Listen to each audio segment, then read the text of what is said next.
Mom, I saw Dylan's dad make dinner. Like, actually cook, and it was straight fire. He said it was Blue Apron Assemble and Bake. All the ingredients showed up pre-chopped, and he just laid it out on a baking sheet, and no cap. Dinner was on the table in like 25 minutes. Apparently, it's chef designed, and it has like over 40 grams of protein. That's a lot, right? So maybe we try it. Just saying. You can be the next Dylan's dad. Blue Apron. Get $50 off your first 2 orders plus free shipping with code STIR50. Terms and conditions apply. Visit blueapron.com/terms for more.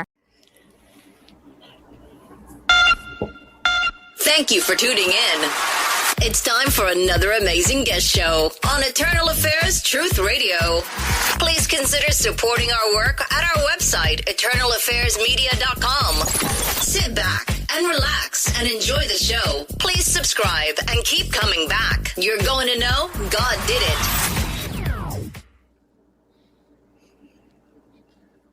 All right. Welcome, everyone. Hello, this is Zach with Truth Radio, brought to you by eternalaffairsmedia.com, online for 15 years, faithfully publishing the truth, powered by the truth since 2010. Tonight, we have a very special guest, Pamela Good, and boy, does she have a story for us.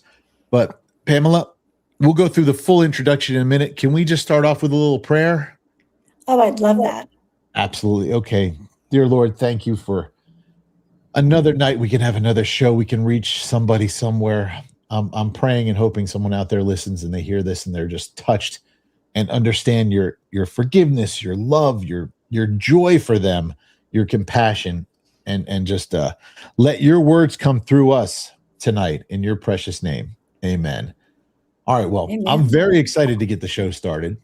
But please remember to hit the subscribe button, the like, the share, and everything else, and send it to everybody and support us. And our guest, make sure you support our guest. Her links are going to be down there too. So without further ado, Pamela, welcome to the show. Well, thank you. I'm excited to be here. Excellent. So let's start off a couple quick questions. Where are you coming in from right now? Where are you located? I, at the moment, live in Lyons, Colorado, which is northwest of Boulder. Mm-hmm. And it's 30 minutes from Estes Park and the Rocky Mountain National Park. So you got a little snow, did you? Well, a week ago, we finally got some. It's not snow now. Well, I won't tell you it's sunny and 85 here in Florida, but we'll just leave it at that. Okay. Where are you originally from? Are you originally from Colorado? Yes, I was born and raised in Steamboat Springs, Colorado. Beautiful. Which is, yes, where my story took place at the beginning. But a lot of people call it the boat. So if you hear people say the boat, that means they've lived there a while.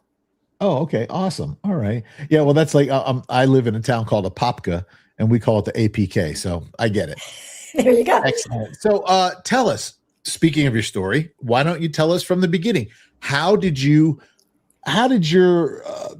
search, your beginning, your belief, your life with Christ begin? Well, it didn't really start till I didn't meet him for the first time until I was like 9. Mm-hmm. Now, not to say that when I was a little girl, when my mother was elusive, because she wasn't always, she would say a prayer. So I knew Jesus was there. I knew there was a God there, but that's about it.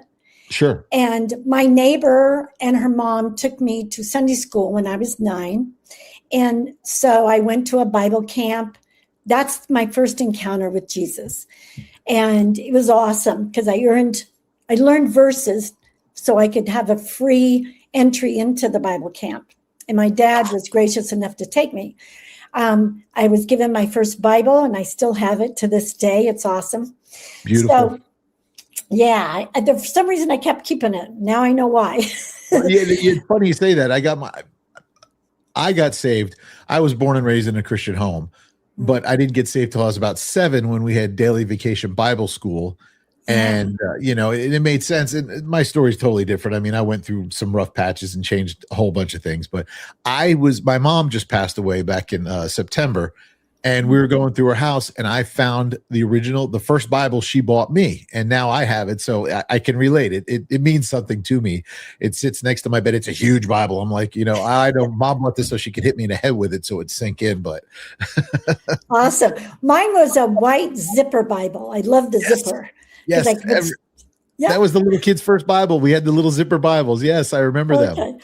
So, but then I came home, and so many things happened in life, and it was still dark. And so I went through life, and I didn't find Jesus again until around my 40s. Wow. And that time it stuck. I mean, I found him at the end of my rope, and I was definitely at the end of my rope. I can I'm totally relate. So grateful that stuck. So that was kind of my journey. And I have been Did you go to church from childhood till your 40s still, or no, you got saved when you were at camp, and then you said, I'm going my own way. Right. I did my own thing. It doesn't mean I didn't pray. Let me give you a little background.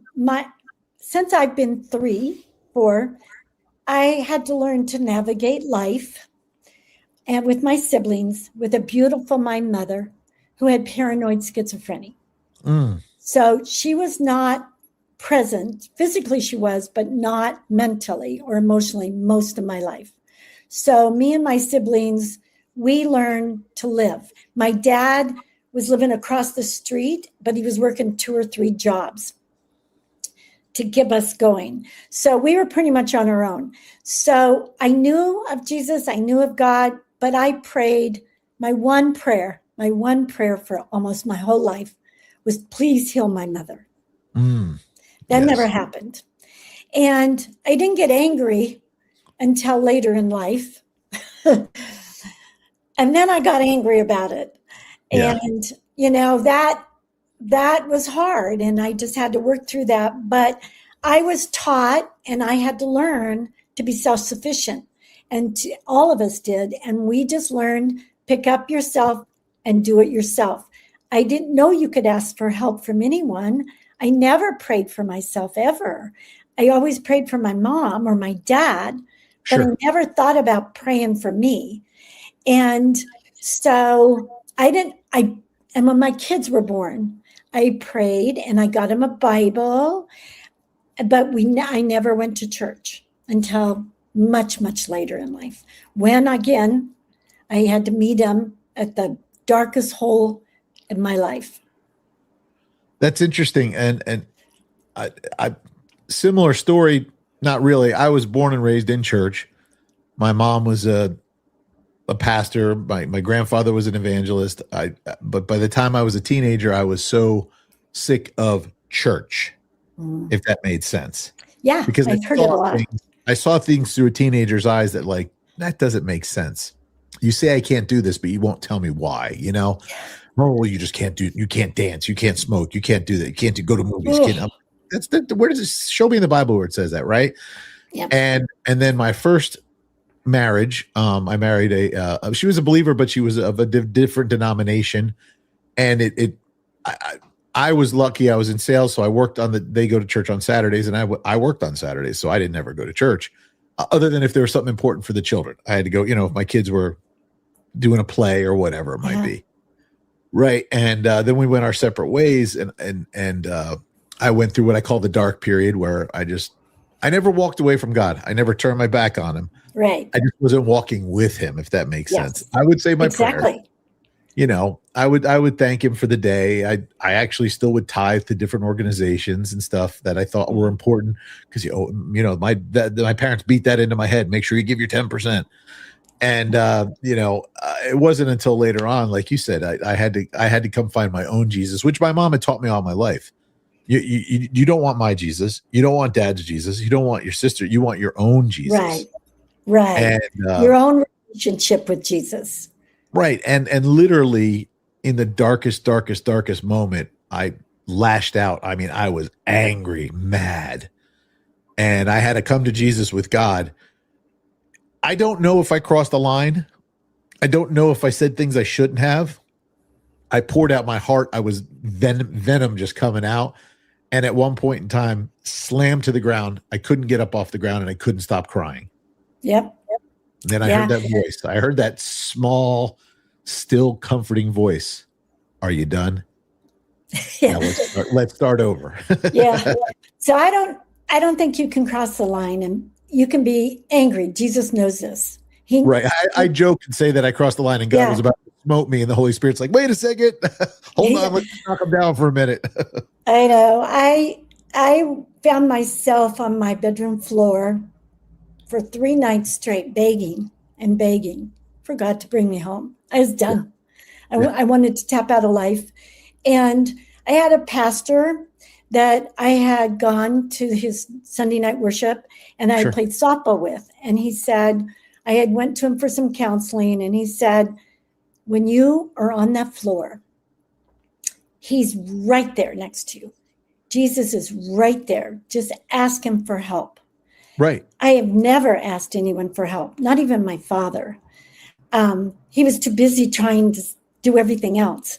And so I thought, okay, I've done everything. I've been able to pull myself up by myself through everything until this point. And no one knew I was broken, because nobody was going to know I was broken, because I wasn't going to admit I was broken. That was my whole facade. Nobody's going to know I'm broken. Well, I broke. And so I had to ask for help. I thought, what else am I going to do? I'll try it. And little by little, and he just said, get up and I will show you the life you were meant for. And I will walk through this with you. And little by little, it wasn't overnight. It was a good 12 years before I started feeling very solid. I'm still learning. That was 20 plus years ago. So yes, we're always on a continuous journey to learn. Totally. Right, Paul says we're on the race. There's the only time we finish is when we get to glory, you know? That's right. But I sure feel, I know I have someone right there with me.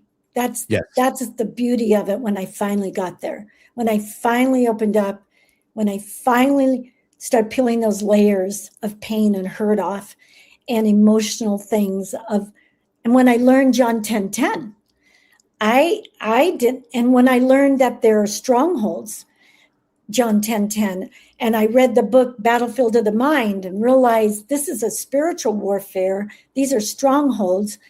Oh my gosh, it was so freeing to know that I could fight them with divine scripture. And I can be a whole different person. I can live in the light. I don't have to survive anymore. I'm going to live this awesome life God created for me. And my passion is, because I'm on fire for Jesus now, but my passion is to make sure others learn this, realize this before they're 50 and 60, like I did.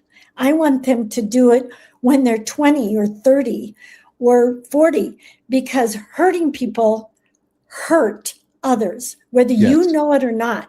And my children, especially those mothers with children or fathers with children, you will hurt them. You will hurt your spouse. You will hurt the people around you until you let that out. It is so freeing. And I am a testimonial like none other of that. And I just want others to find that as well. So before I get to that question, I agree, because I'm even now learning, when you talk about hurt, could be physical, mental, spiritual, whatever it is. I learned, though, one of the strongest things as a believer is we don't have to pray for healing, because we already are healed, and we just have to stand firm in it and be strong in it. And that was really tough because you're taught to, pray for the sick, pray for that. Well, no, if they're a Christian, they should know better, And now, is that something that you teach on? No. I don't teach that. Well, I do teach that you need to forgive yourself. Yes. Because who the Son sets free is free indeed. And he's already forgiven us. So why are you hanging on to unforgiveness to yourself and not loving yourself. That was my hardest thing, is to like myself, love myself, and forgive myself. I could forgive others like crazy. Sure. I was going to a retreat, and I had done a lot of work, but I was something still was breaking me down. And they asked us to go to 3 people who knew us well and we trusted, to give us the strengths, 3 strengths and 3 weaknesses. And this is how I know it hurt my kids. I asked my son, my daughter, and 2 friends, one a coworker, one a friend. And my son said to me, now I know this about myself, but to hear other people say it and to hear my son saw it and felt it, he said to me, Mom, why don't you like yourself? Ooh. Wow. Yeah. Wow. That was hard. Yeah. And I thought, and I knew it, but for someone to see it outside of me, and especially my son, that means that's a trigger to him. That affected him.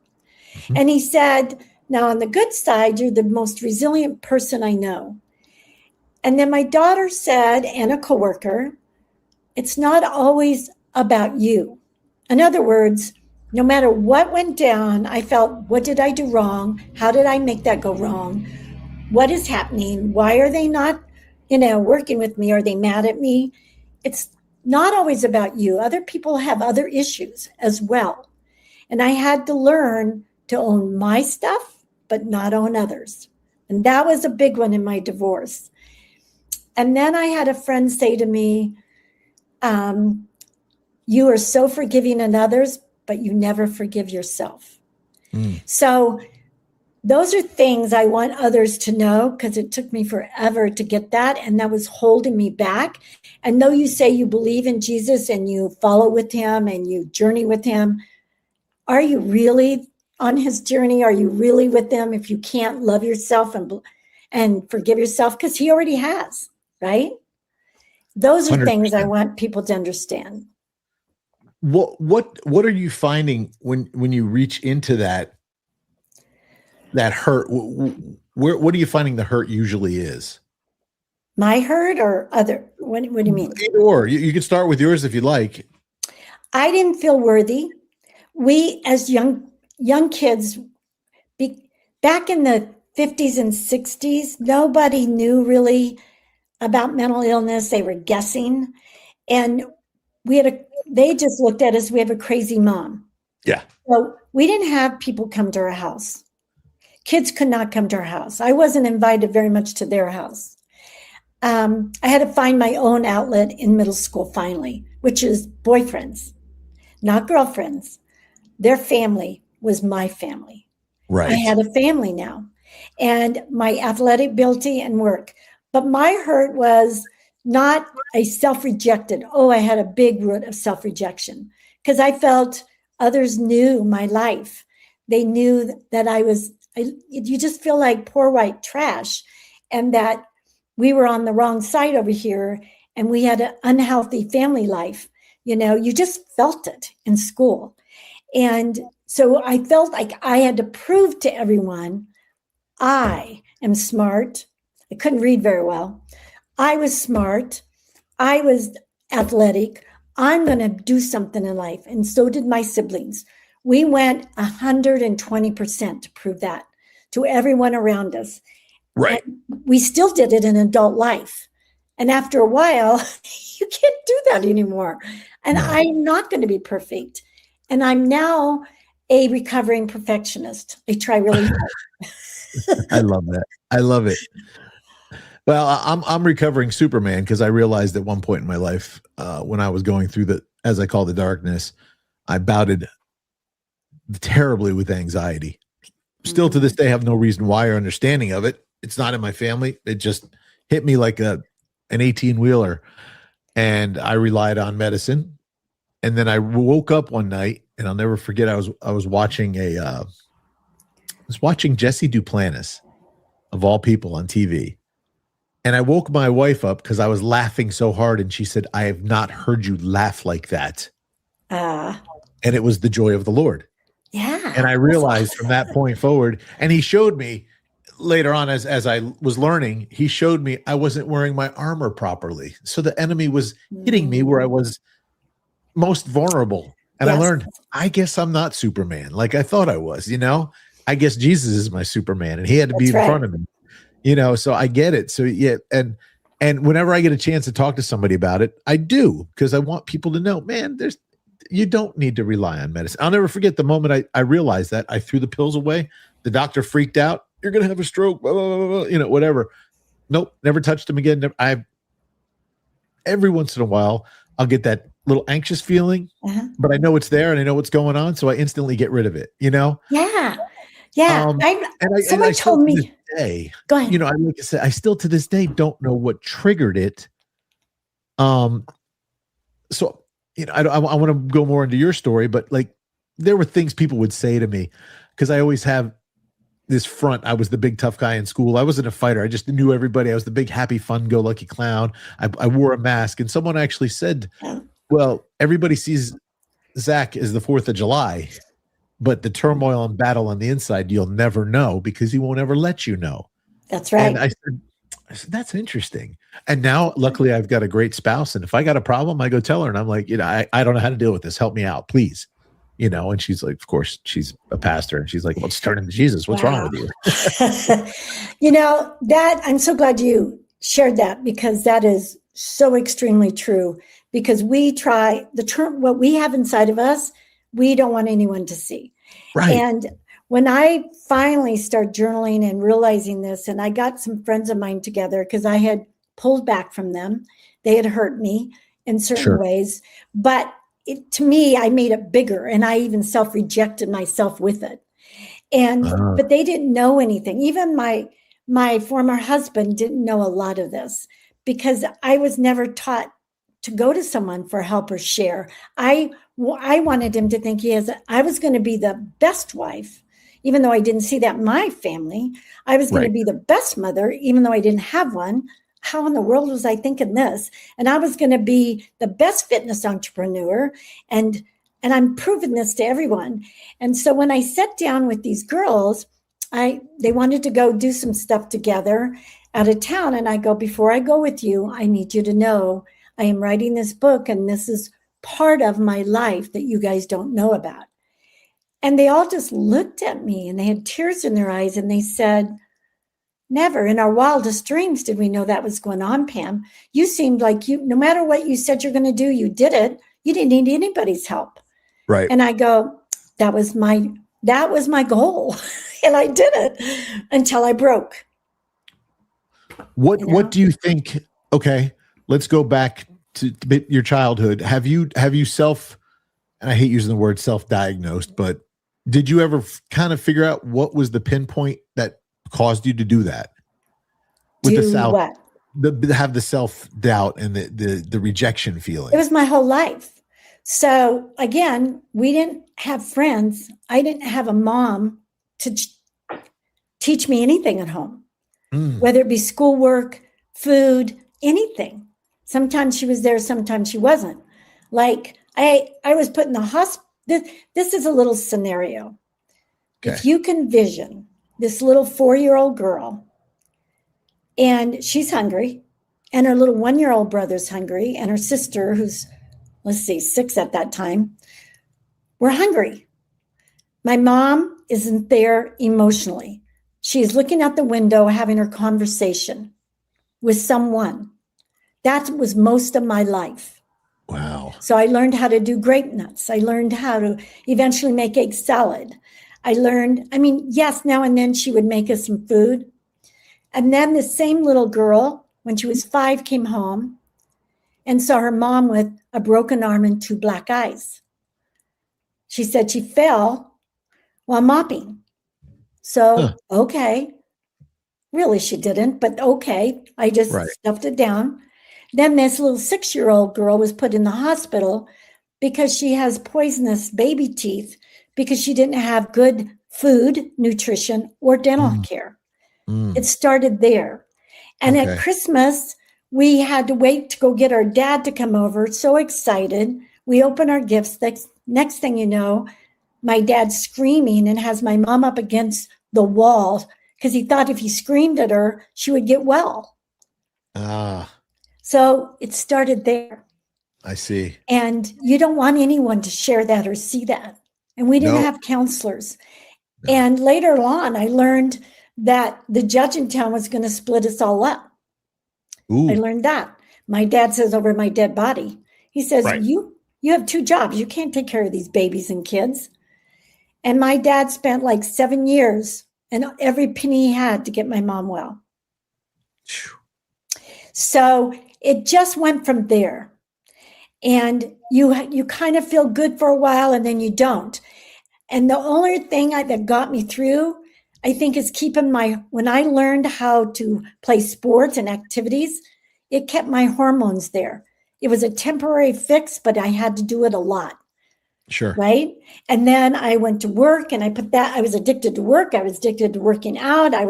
This is where I was, or my children or whatever, to keep my hormones going. And I had my own fitness business and was 7 days a week. But it got me through. But after a while, what God gave me then, and my grit and my resilience later on in life, you're worn out. You can't do it anymore.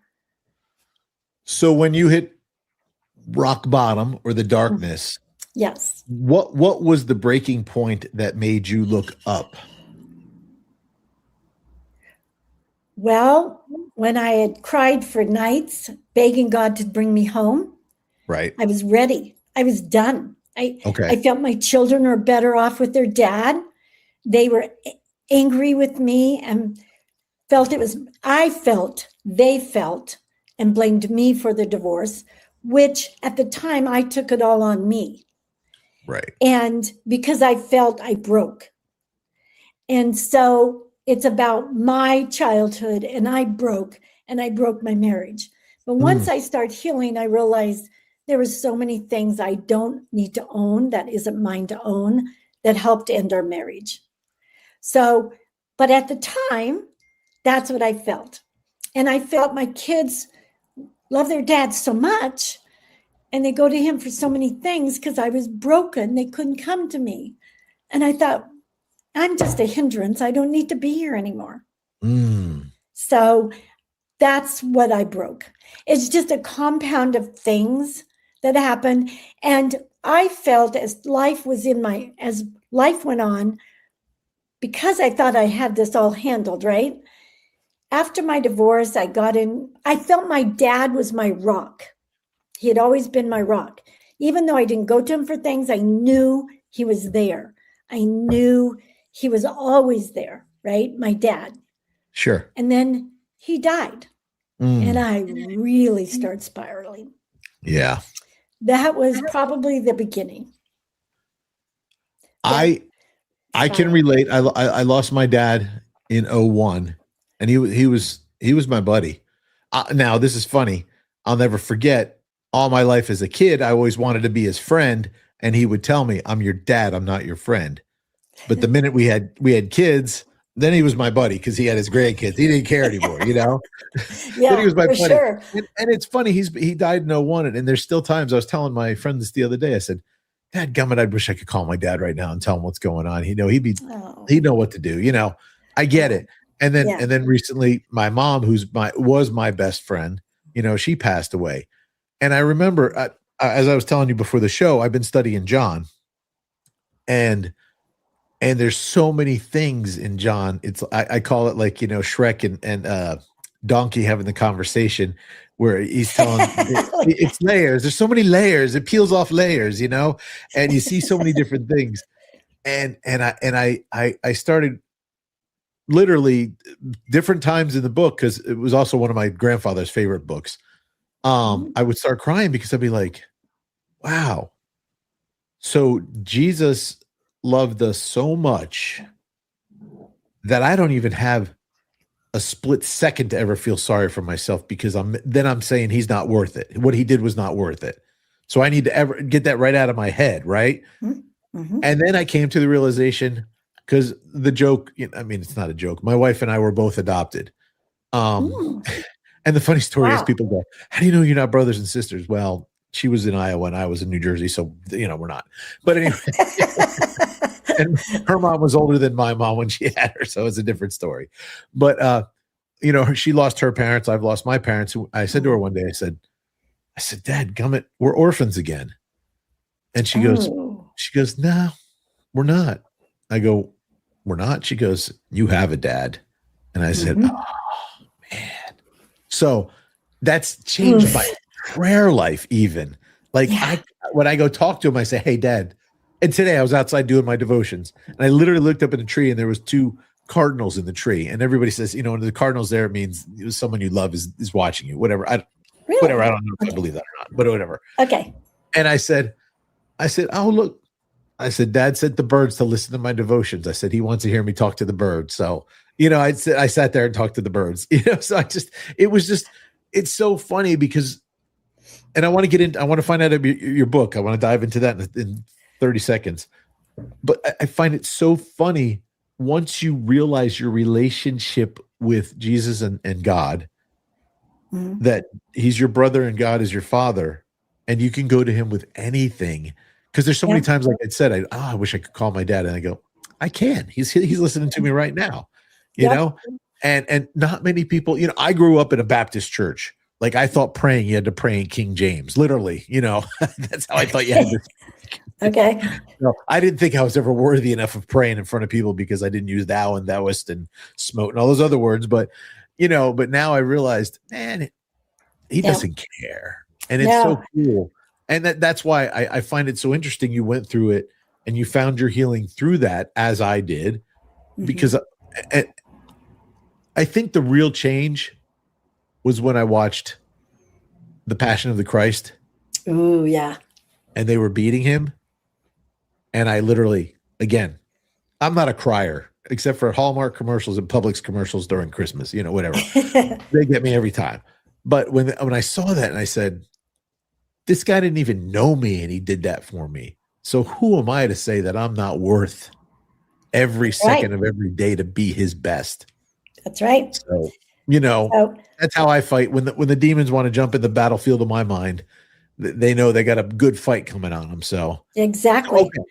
Tell me about your book. I will, but I do want to say one thing. When I told you my dad was my rock, yes, I realized through my healing and through messages at church that yes, he was my physical rock, but my real rock was Jesus. And when I realized that, I was okay. So that was a hard transition to realize. It took me 10 years to mourn my dad, but I got it. Yeah. And now I learned to go to people and ask for help, which is Jesus. So anyhow, that's helpful. Now, as far as my book goes, so my book is called He Never Let Go. And I had started my journey of healing. God has such a sense of humor because I decided to leave a place where I raised my kids. I had a great job. I was I had gone from being a fitness entrepreneur, which couldn't sustain me anymore because of my divorce. So I went to work for the Colorado State Penitentiary.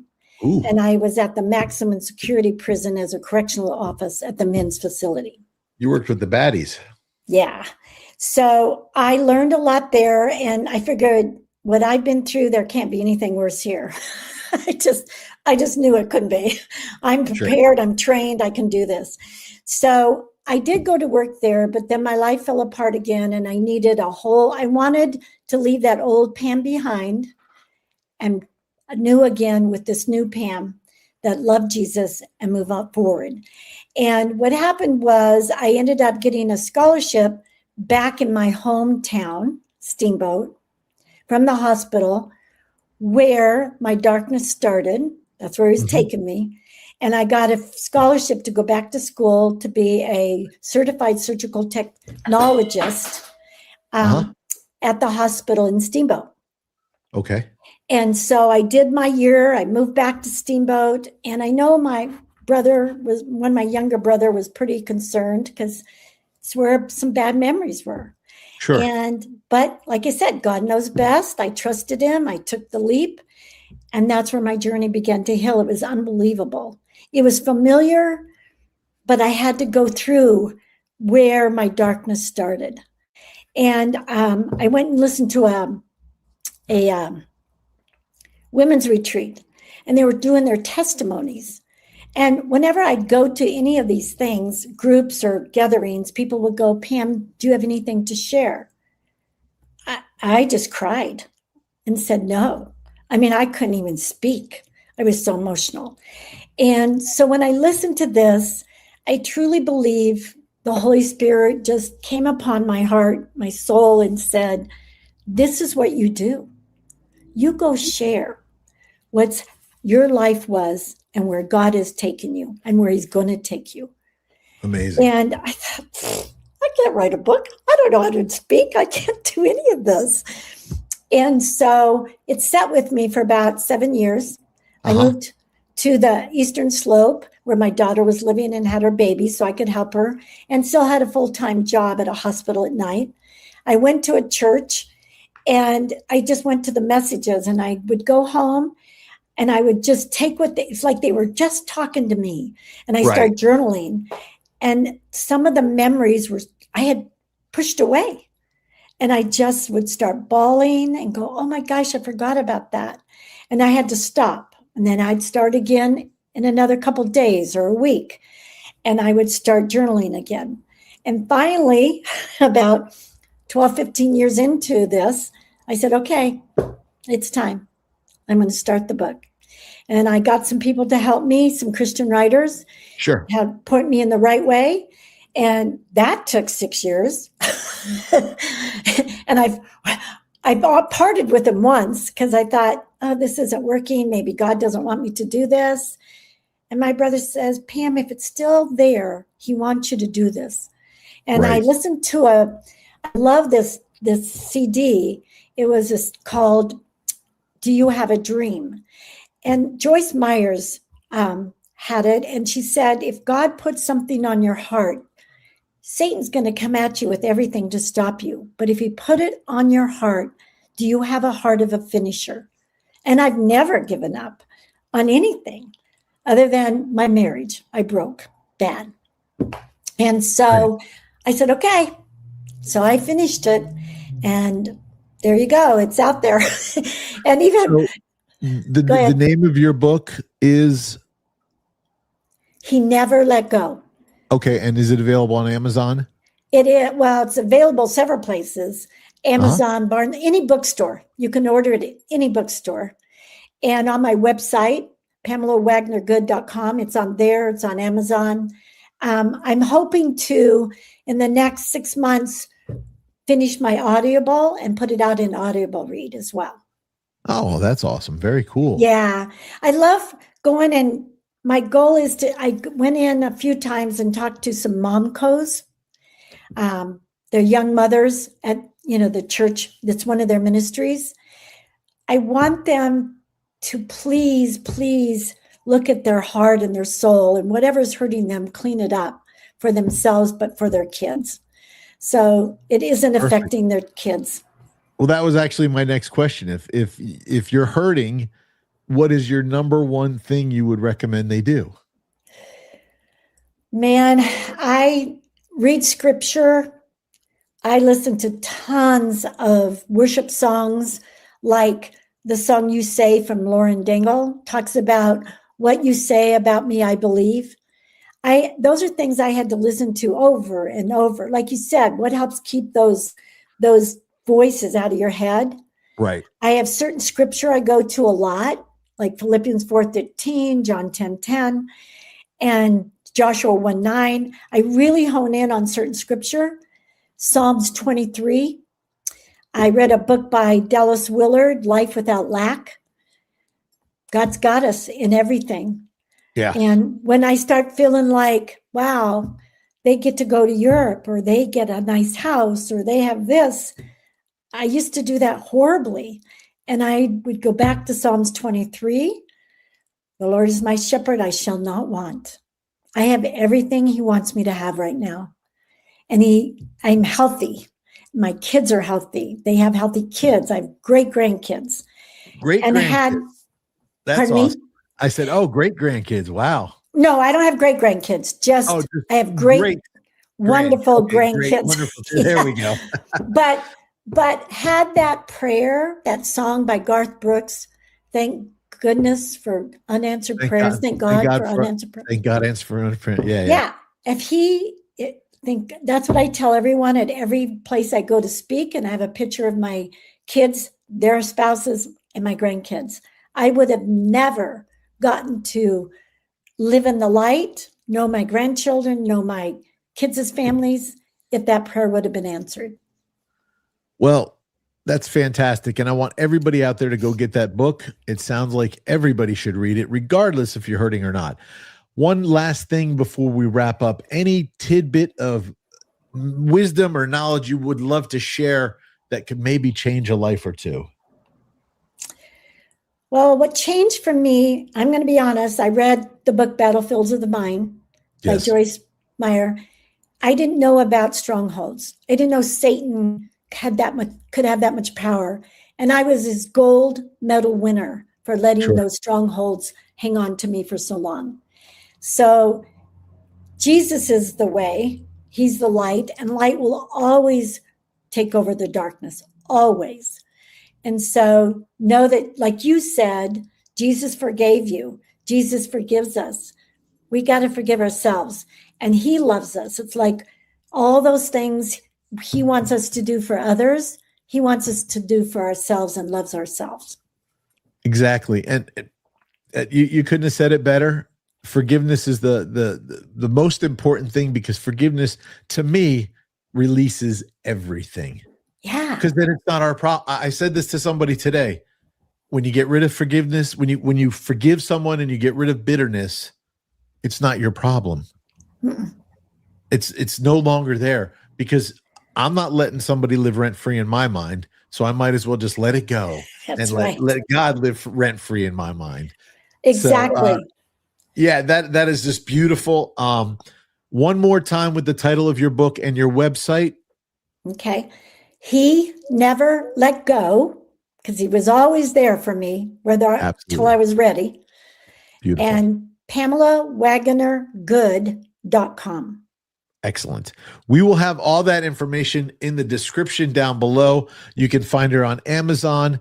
Pamela, thank you so very much for spending time with us this evening.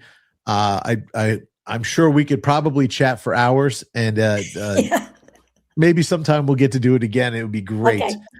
But hey, again, this is Zach with EA Truth Radio, brought to you by EternalAffairsMedia.com. Thank you for joining us and joining our show today. Our guest, again, was Pamela Good. Check her out online. Check out her book. Please subscribe, like, and share. If you feel led to if you feel led to support, you can lead our ministry. I don't care. But if you feel led to support our independent media ministry, you can pitch in at donate.eamedia.online. Visit us and read all of our content and see all of our shows at our website at EternalAffairsMedia.com. Until next time, I'm Zach. Pamela, thank you. God bless. I really appreciate it. It's been a blessing. Thank you, Zach. Thank you.